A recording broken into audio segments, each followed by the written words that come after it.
సంబంధించిన ఒక వేదిక. అవుట్ ఆఫ్ మూవీ పాలిటిక్స్కి సంబంధించి మైక్ ఇస్తే అర సెకండ్ కూడా ఆలోచించకుండా మాట్లాడాను. నేను అరగంట నుంచి కొంచెం టెన్షన్గా ఉన్నాను, మూవీ ఫస్ట్ సభ కాబట్టి. అయినా నా వంతు నేను అతిథిగా వచ్చినందుకు న్యాయం చేసే ప్రయత్నం చేస్తాను. ఫస్ట్ అసలు నేను ఈ సభ మీదకి రావడానికి మొదటగా నన్ను సంప్రదించినప్పుడు అనూప్ అని ఒక నా సాటి జనసేన పార్టీకి సంబంధించిన వేరే మహిళ వాళ్ళ అబ్బాయి ఈ సినిమాకి సంబంధించి పిఆర్ ఏదో చేస్తున్నట్టున్నాడు. తను సంప్రదించాడు ఫస్ట్. అక్క ఇట్లా మీ జిల్లాలో మూవీ టీజర్ కోసం వచ్చాము, మీరు రావాలి అంటే. సినిమాకి నాకు ఏంటి సంబంధం అనూప్, అసలు నేను రానన్నాను. అతని గురించి మీరు తెలుసుకుంటే మీరు రాను అని అనరక్క, మీరు రిలీజ్ చేయకుండా పవన్ కళ్యాణ్ గారికి సంబంధించి కానీ లేదంటే ఏపీలో యూత్ ఈ సినిమాని ఓన్ చేసుకోరక్క, అంత రెవల్యూషనరీ మూవీ, అందుకే మీరు రావాల్సిందే అని రిక్వెస్ట్ చేశారు. ఫస్ట్ అక్కడికి వెళ్ళాను, మా ఇంజనీరింగ్ కాలేజ్లో జరిగింది మా జిల్లాలో. అక్కడికి వెళ్ళి నిజంగానే ఒక వ్యక్తి గురించి ఇష్టపడి ఇంకొక వ్యక్తిని ఆ వ్యక్తి ద్వారా ఓన్ చేసుకొని జీవితకాలం సంపాదించిన పెట్టుబడిని జోదన్ లాంటి వచ్చిద్దో రాదో తెలియని సినిమా రంగం మీద పెట్టి ఎదురు చూడటం అంటే నిజంగానే చాలా సాహసం. నేనైతే చేయను అట్లాంటి సాహసం, కానీ అట్లాంటిది ఆ వ్యక్తి చేశారు. నిర్మాత ఎవరో ఇంకా కో ప్రొడ్యూసర్ ఉన్నారు, ఆయన కూడా చేశారు. నిజంగానే మీరు సాహసం చేశారు సార్, మీ సాహసానికి సక్సెస్ రావాలని చెప్పేసి ఆర్థికంగా మీ మూవీ మంచి కలెక్షన్స్ రాబట్టాలని నేను మనస్ఫూర్తిగా కోరుకుంటున్నాను. పైగా రాష్ట్రంలో దేశంలో ఇంతమంది ఫేమస్ పర్సనాలిటీస్ ఉంటే సినిమా రంగం అంటే జనరల్గా బాటిల్స్ పైకి కిందకు ఊపుకునేది, లేదంటే ఐస్ గడ్డలు వేసుకునేది, లేదంటే ఇంకెక్కడో పాలుకోవాలని తెచ్చి చూపిస్తే మాత్రమే చూసే యూత్ ఉన్న ఈ రోజుల్లో చెగువేరా లాంటి ఒక విప్లవకారుడి సినిమాని ఆయన జీవిత చరిత్రను సినిమాగా తీయడం అంటే సమాజం పట్ల ఒక బాధ్యత కనిపించింది నాకు ఒక వ్యక్తిలో. అతను మూవీ ఇండస్ట్రీలో సంపాదన కోసం దిగాలి అనుకుంటే ఈ సినిమా అసలు చేయరు, కానీ చేశాడు అంటే ఒక జాతీయవాదం, సమాజం పట్ల ఒక మంచి దృక్పథం ఉన్న వ్యక్తిగా నాకు కనిపించారు ఈ మూవీ టీం మొత్తం. కాబట్టి ఈ సినిమాకి సంబంధించి ప్రమోషన్ కానివ్వండి, లేదంటే ఈ వేదిక కానివ్వండి రావాలనిపించింది. అప్పట్లో చెగువేరా అనే ఒక విప్లవకారుడు శ్రమ దోపిడీకి గురవుతున్న సామాన్యుల పట్ల గొంతెత్తి వాళ్ళ కోసం యుద్ధం చేసి పోరాడి సమాజంలో వాళ్ళకంటూ హక్కుల్ని సాధించి పెట్టాడు. ఇవాళ భారతదేశంలో ప్రత్యేకించి మన తెలుగు రాష్ట్రాల్లో, అందున ప్రత్యేకించి మా ఆంధ్రప్రదేశ్లో ప్రత్యేకించి హక్కుల దోపిడీ జరుగుతోంది. ఈ రోజుల్లో యువత ఇట్లాంటి విప్లవకారుల జీవిత చరిత్రను తెలుసుకుంటే మన హక్కుల్ని మనం ఎలా సాధించుకోవాలి, నిజమైన నాయకత్వాన్ని, నిస్వార్థమైన నాయకత్వాన్ని ఎలా నిలబెట్టుకోవాలి. అందులో ఒక డైలాగ్ ఇందాక టీజర్లో విన్నాను. ఫస్ట్ రోజు రిలీజ్ చేసినప్పుడు నేను అంత ఫోకస్డ్గా వినలేదు, బట్ ఇవాళ విన్నాను.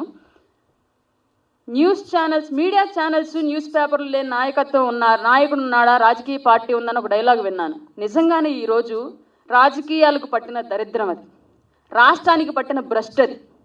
ఎందుకంటే జర్నలిజం అనేది నరాన నిజాయితీతో సమాజం కోసం నిలబడాల్సిన ఈ రోజుల్లో దాంట్లో కూడా పార్టీలు, కమ్యూనిటీలు వచ్చేసాయి.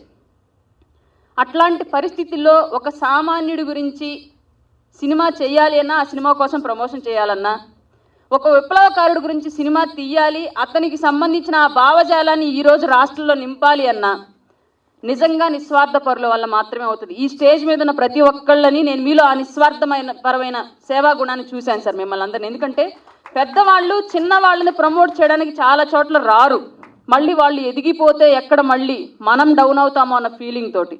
కానీ ఇక్కడున్న వాళ్ళు ఎవరికి ఆ ఫీలింగ్ లేదు కాబట్టి ఒక సామాన్యుని సపోర్ట్ చేయడానికి వచ్చారు. నిజంగానే మీ అందరికీ వీళ్ళందరి తరఫున ధన్యవాదాలు సార్. అలాగే ఈ సినిమాని ప్రతి ఒక్కళ్ళు, రాష్ట్రంలో ఉన్న ప్రతి యువత, తెలుగు రాష్ట్రాల్లో ఉన్న ప్రతి యువత చూసి అసలు మనం ఏంటి, ఈరోజు మన సమాజంలో మనం కోల్పోయింది ఏంటి, దేనికోసం మనం పోరాడాలి, నిరంతరం ట్విట్టర్లోనూ, వాట్సాప్ల్లోనూ, ఫేస్బుక్ల్లోనూ ఫ్యాన్ వార్స్ చేసుకుంటూనో, రాజకీయ వార్స్ చేసుకుంటూనో, లేదా స్విగ్గీ జొమాటోలో రేటింగ్ కోసం కొట్టుకుంటూనో, ఇట్లాంటి వాటి కోసం కాదు మనం బ్రతకాల్సింది. ఈ సమాజానికి నేనేంటి, వేల జీవరాశుల్లో ఒక జీవరాశిగా పుట్టాను. పుట్టిన తర్వాత ఈ సమాజానికి నేను ఏం చేశాను, ఇందులో ఈ సమాజం నాకేమిచ్చింది, ఈ సమాజం కోసం ఇవ్వడానికి నేనేం చేశాననే విధానాలను తెలుసుకొని ప్రతి ఒక్కళ్ళు యువత నరాన ఉత్తేజపడే ఉరకలెత్తే రక్తం ఉన్న మనం ఇవాళ జీవాలన్నీ చచ్చిపోయిన వ్యక్తులుగా బ్రతుకుతున్నాం సమాజంలో. కారణం వ్యవస్థలు అవినీతిమయం అవ్వడం. అట్లాంటి అవినీతిమైన వ్యవస్థల్ని ఏ విధంగా పోరాడి మన హక్కుల్ని మనం సాధించుకొని స్వచ్ఛంగా ఆ వ్యవస్థలను తయారు చేసి ఆ వ్యవస్థల్ని మన చేతిలో పెట్టుకోవాలి అనేదే చెగువేరా జీవిత చరిత్ర. పెద్ద సినిమానా చిన్న సినిమానా మీకు సంబంధం లేదు, ప్రేక్షకులుగా మనకు సంబంధం లేదు. మనకు పనికొచ్చే సినిమానా పనికిరాని సినిమా అన్నది మాత్రమే మనకు అవసరం. మనకి ఎంటర్టైన్మెంట్ అనేది అన్ని సందర్భాల్లో చూస్తాం, కానీ ఒక్క సందర్భంలో మనకేంటి మనం ఏంటి అనేది తెలుసుకోవడానికి చెగువేరా లైఫ్ స్టోరీ సినిమా చూద్దాం. ప్రతి ఒక్కళ్ళు ఈ సినిమాని ఈసారి ఎంటర్టైన్మెంట్ కోసం కాకుండా వ్యవస్థ కోసం చూడాలి అని యువత మీ కుటుంబ సభ్యులతో సహా అందరూ చూడాలని మనస్ఫూర్తిగా అందరినీ తెలుగు ప్రేక్షకులందరినీ రిక్వెస్ట్ చేస్తూ పొలిటికల్ నినాదాలు చేయను, కానీ పవన్ కళ్యాణ్ గారి పిక్చర్ని టీజర్ మీద పోస్టర్ మీద వాడారు కాబట్టి జనసేనకు సంబంధించిన ప్రతి కార్యకర్తని యువతని వాళ్ళ కుటుంబాలను కూడా రిక్వెస్ట్ చేస్తున్నాను. మనలో నుంచి ఒక జన సైనికుడు పవన్ కళ్యాణ్ గారిని ఆరాధించి ఆయన నేర్పిన చెగువేరా జీవితాన్ని ఆధారంగా తీసుకొని మూవీ చేశాడు. అతనికి మనందరం సపోర్ట్గా నిలబడి ఈ సినిమాను ఆశీర్వదిద్దామని చెప్పేసి కోరుకుంటున్నాను. Thank you. ఈ చెగువేరా సినిమా లైఫ్ స్టోరీని సినిమాగా తీసిన యూనిట్ మొత్తం కూడా ఈ సినిమా విజయం సాధించి మరొక్కసారి విజయోత్సవ వేడుకల్లో మనందరం కలుసుకోవాలని చెప్పేసి మనస్ఫూర్తిగా ఆశీర్వదిస్తాను.